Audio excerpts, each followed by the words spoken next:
दिल मिले ना मिले हाथ मिलाना मजबूरी है, सत्ता इन भाजपाइयों के लिए जरूरी है। वही काम हो रहा है। जब आपको इसका विरोधी करना था तो फिर जातिगत जनगणना के लिए जो बैठक और उसमें बैठे क्यों थे भाई? उसमें नहीं बैठते।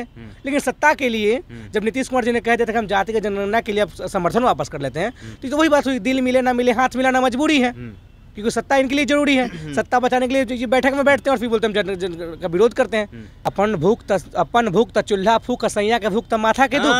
मतलब अपना काम होगा सरकार को तो कुछ भी बन जाएगा, कितनों करोड़ अरबों खरबों का फंड पास हो जाएगा। जब जनता का बात आएगा तो इनको दिक्कत होगी 500 करोड़ का कहाँ से आएगा। अपना काम क्या किए?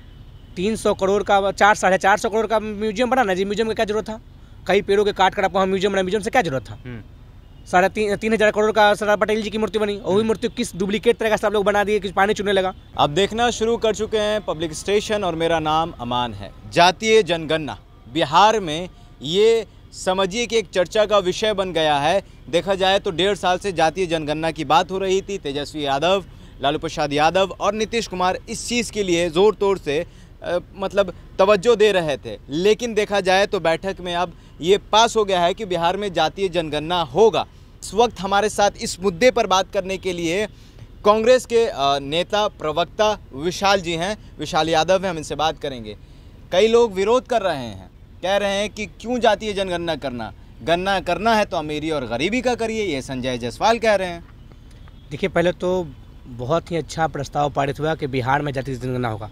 इसका मैं बहुत ही खुले दिल से सम्मान करता हूँ और समर्थन करता हूँ। और इसका विरोध भी वही लोग कर रहे हैं जो बाहरी हैं, जिनका भारतीयता से कोई रिश्ता नाता नहीं है, वो विरोध कर रहे हैं। संजय जायसवाल बाहरी हैं। अब क्या है वो संजय जायसवाल से पूछिए, क्योंकि बैठक में तो वही मौजूद थे। दिल मिले ना मिले हाथ मिलाना मजबूरी है, सत्ता इन भाजपाइयों के लिए जरूरी है। वही काम हो रहा है। जब आपको इसका विरोधी करना था तो फिर जातिगत जनगणना के लिए जो बैठक और उसमें बैठे क्यों थे भाई? उसमें नहीं बैठते। लेकिन सत्ता के लिए जब नीतीश कुमार जी ने कह दिया था कि हम जातिगत जनगणना के लिए अब समर्थन वापस कर लेते हैं, तो वही बात हुई, दिल मिले ना मिले हाथ मिलाना मजबूरी है, क्योंकि सत्ता इनके लिए जरूरी है। सत्ता बचाने के लिए ये बैठक में बैठते हैं और फिर बोलते हैं हम जन का विरोध करते हैं। ये कहीं से भी जायज़ नहीं ठहराया जा सकता। और जो लोग बोल रहे हैं कि बेफुजिल का ये खर्च हो रहा है, बेफुजिल का ये काम हो रहा है, वो लोग अपना दिमाग साफ कर ले कि कोई भी काम बेफुजिल का नहीं होता। देखिए, केंद्र स्तर पे और राज्य स्तर पे कुछ ऐसे योजना बनते हैं जो जाति आधार पर होता है। किस जाति के लिए कोई ऐसी जाति होती है जिसके लिए ये काम किया जाएगा, इस जाति के लिए काम किया जाएगा। जब तक हम उस जाति की गणना नहीं करेंगे, उस जाति के बारे में जानेंगे तो उसका विकास कैसे हुई? जातिगत जनगणना से ही स्वर्णिम विकास हो सकता है। स्वर्णिम विकास के लिए जातिगत जनगणना बहुत जरूरी है। आप ओबीसी के लिए अलग नियम, तो जब तक आप ओबीसी की जनगणना नहीं कीजिएगा, ओबीसी की जानकारी आपके पास नहीं होगी, तो फिर क्या उसका फायदा होगा भाई? जब 10 रुपए की काम उसके पास होगा और आप उसके लिए 2 रुपए निकालोगे तो कैसे होगा? पता चले कि भाई 10 लोग हैं, 10 रुपए उसको जरूरत है, लेकिन अब 2 रुपए, तो इसीलिए जातिगत जनगणना बहुत जरूरी है। और जातिगत जनगणना बिहार में बहुत ही जरूरी है। बिहार का पूरे देश में होना चाहिए। 100 में 80 भाग हमारा है और जो 20 है उसमें भी बंटवारा है। अब यही होने वाला है। 20 में कैसा बंटवारा है? देखिए, कैसे कैसे लोगों को प्रताड़ित किया जाता था पिछले दिनों। स्तन ढकने का अनुमति नहीं दिया जाता था, कुएं से पानी निकालने का अनुमति नहीं दिया जाता था। ये वही लोग थे जो अल्पसंख्यकों को, ओबीसी मोर्चे को, दलित लोगों को प्रताड़ित करने का काम करता था। उन्हीं लोग को जातिगत जनगणना से विरोध हो रहा है और कोई मतलब नहीं है। जातिगत जनगणना बिहार हित में है, बिहार के लिए, और जिनको इनसे दिक्कत हो रहा है वो बिहार छोड़कर चले जाए। दिक्कत में कुछ पत्रकार भी शामिल हो रहे हैं, जैसे चित्रा त्रिपाठी हो, और भी पत्रकार होंगे। चित्रा जी को तो देखिए चिप ढूंढने का भी काम होना चाहिए था। 2000 के नोट में वो चिप ढूंढ रही थी। अब क्या पता चिप मिलेगा कि नहीं मिलेगा। जबकि 2000 का नोट नकली छपने चालू हो गए।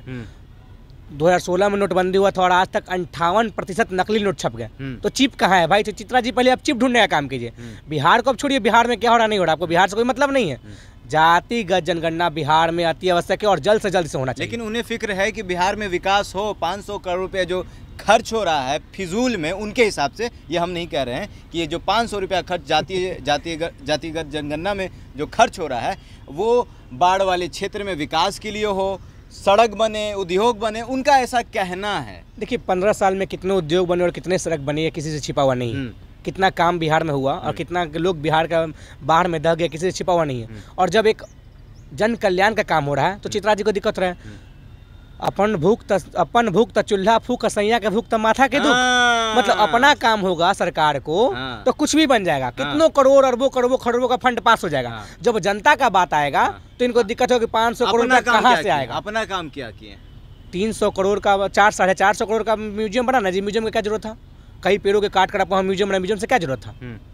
3,500 करोड़ का सरदार पटेल जी की मूर्ति बनी, और वही मूर्ति किस डुप्लीकेट तरह का सब लोग बना दिए कि पानी चूने लगा। क्या जरूरत था भाई? हाँ। चीन से बनाकर आप लाए थे, क्या जरूरत था उसका? अच्छा। जब आप एक तरफ कहते हैं कि मेक इन इंडिया, फिर बाहर से मंगा रहे हैं, क्या जरूरत था भाई? तो चीन से जरूरत है जातिगत जनगणना का। हाँ। और यही काम बिहार में अब तक 16 वर्षों में सबसे अच्छा हुआ है। नहीं तो और जो काम हुआ सब बेफुजिल, अपना पोस्टर चमकाना, अपना सरकार का प्रचार में 2,000 करोड़ रुपया खर्चा होता है, बहुत अच्छा हो रहा है। लेकिन जब आम जाति का लोगों के लिए जब खर्चा हो रहा है तो इन लोगों के पेट में दर्द हो रहा है। पेट में दर्द जिनको हो रहा है वो कुछ दिन के लिए बिहार से बाहर चले जाएं, कुछ दिन के लिए। हम तो कहते हैं हमेशा के लिए बिहार से बाहर। अगर नहीं उनको टिकट मिल रहा है तो हम बिहार के मंत्री हैं गिरिराज सिंह जी, जो वीजा मंत्री कहलाते हैं, हमेशा पाकिस्तान में, तो चलो उनसे संपर्क करो, पाकिस्तान जाने का काम करे। अच्छा, ये थे हमारे साथ कांग्रेस के प्रवक्ता विशाल यादव, और ये इनका भी कहना है कि जातिगत जनगणना बिहार में, और बिहार में ही नहीं बल्कि पूरे देश में होना चाहिए। आपकी क्या राय है कमेंट बॉक्स में ज़रूर बताइएगा। अगर आप हमारे फेसबुक पेज पर हैं तो लाइक करिए, अगर आप हमारे यूट्यूब चैनल पर हैं तो सब्सक्राइब करिए।